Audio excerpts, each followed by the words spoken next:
everybody back to part 2 of ranking B&M's catalog. So today we're going to be ranking the next 5 roller coasters of B&M's catalog. Are you ready for this video? Make sure to like, comment, and subscribe before we get started, and comment down below your favorite B&M coaster model. I think you might be surprised by the number 1 on this list. At number 5 on the list is the Wing Coaster and the Surf Coaster model. The only reason these are in the middle of the pack is because I have not ridden both of these models. I think for the best wing coaster, it is Thunderbird because the launch seems very powerful, and also the loops and everything else looks very forceful. And that head chopper through the barn also looks like a great moment with excellent hang time on that inline twist. I feel like an underrated moment on this ride might be the Zero G roll.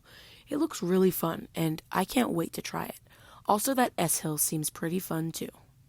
And here is the barn overpass head chopper. And I mean, for the surf coaster model, what else was I supposed to do? There's only one of them, so I have to choose Pipeline. Now, I got in line for this roller coaster, but the line on this ride was awful. It just would not move, and I knew I would probably be coming back to SeaWorld sometime soon because some of my family lives in Orlando, Florida. It seems like a very fun ride, especially since you're standing up and your seats adjust with the airtime. It seems like a very floaty ride that provides decent airtime and is very fun for everyone. If you've ridden this, let me know in the comments where it ranks in your B&M rankings. What we do know is that they're building another one of these in China, so maybe if I ever make it out to China, that one might be better. Now it's time to see what the number 4 spot is. At number 4 is the Flying Coaster, and in my opinion, I think the best flying coaster I've ridden, and I've ridden 3, 2 Superman clones, the one at Over Georgia and the one at Great Adventure, and Manta. And I think it's Manta. It's pretty obvious that this one is the best one, because this one is the tallest, fastest, and the most insane. On this one, you just feel like you're gliding, but there's also some parts where it's extremely intense. I remember waiting about 30 minutes for this, and it was really fun. Honestly, the operations weren't that good, but I remember they were running 2 trains, so it wasn't the worst. Multiple sources online told me to sit in the very back row, and that's exactly what I did. And I'm super happy I did that, because you got insane whip over that first drop. And the pretzel loop on this ride is crazy. It felt like all of the air was going out of my lungs. And then right after you're done with that insane maneuver, you go into a somewhat whippy, somewhat floaty inline twist. And then you dive down to the ground and do it pretty much all over again. And I will say the mid-course when I was there hit somewhat hard, but it also was great because that meant I had more time to touch the water. If you didn't know, Manta has a, quote, splashdown, unquote, because it's not really a splashdown, but it's more of a water effect. And then you go into another inline twist and then you hit the brakes. I will say this ride is really fun, and I totally would have ridden it again if the line wasn't 50 minutes long as soon as I got off. It has great theming, and also in the queue, it looks really nice because you get to see live jellyfish and manta rays. So that makes the queue a lot more enjoyable to wait in. Now it's time to see what roller coaster takes the number 3 spot. Now this next coaster model is the sit-down looper. Universal did not know what they were cooking up when they made that launch on the Hulk, because it sounds like this.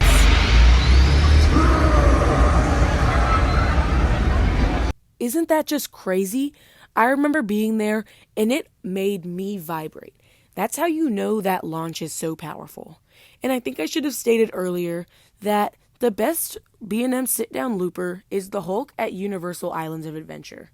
Now, this was a close call between Kumba and this, but I had to choose this because of the queue line and the launch. There's no better way to start off a roller coaster than a launch, in my opinion. But this roller coaster is not for the faint of heart, because these transitions are very whippy and there is a possibility of a little bit of headbanging, so just know that before you ride this ride. But I love this coaster so much because it is so fun. I rode this with my family and we were just laughing the entire time, and some of them were screaming, but that doesn't really matter. So now it's time to see what roller coaster model takes the number 2 spot. And that roller coaster is Montu at Busch Gardens, Tampa. Montu is an amazing ride. It was my first inverted coaster when I was only 10 years old. Now, most people don't tell their 10-year-olds to get on a crazy intense coaster that might rip your feet off because of how many G-forces it pulls, but I did anyways. And should I say that this was also my first inverting coaster, which I know. I used to live in Florida, which means I went to Disney, and I actually wasn't tall enough to ride Rock and Roller Coaster starring Aerosmith. Wait, no. Muppets. But anyways, back on topic.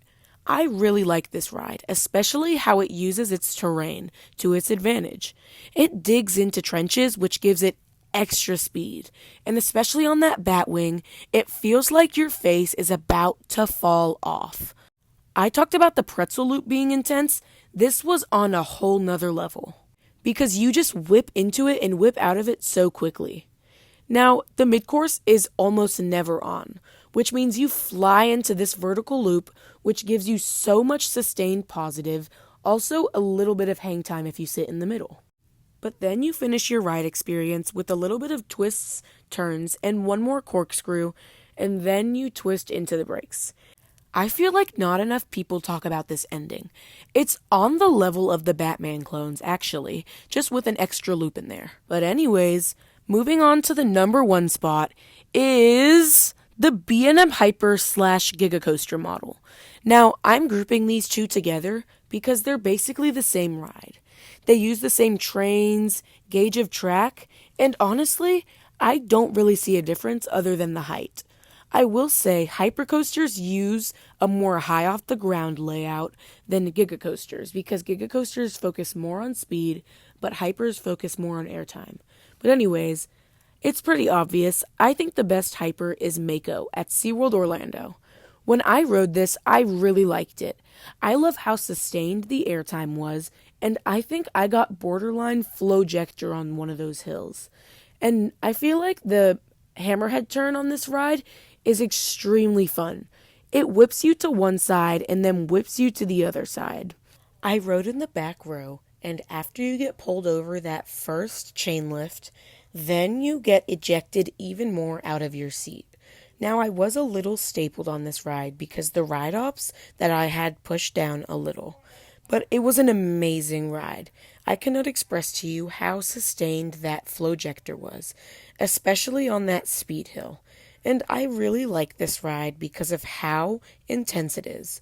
I will say the ending could be a little bit more snappier, but it still is really fun with that sensation of gliding over the water. Especially seeing those flamingo boats out were really funny. Now these have the B&M 7-car hyper trains.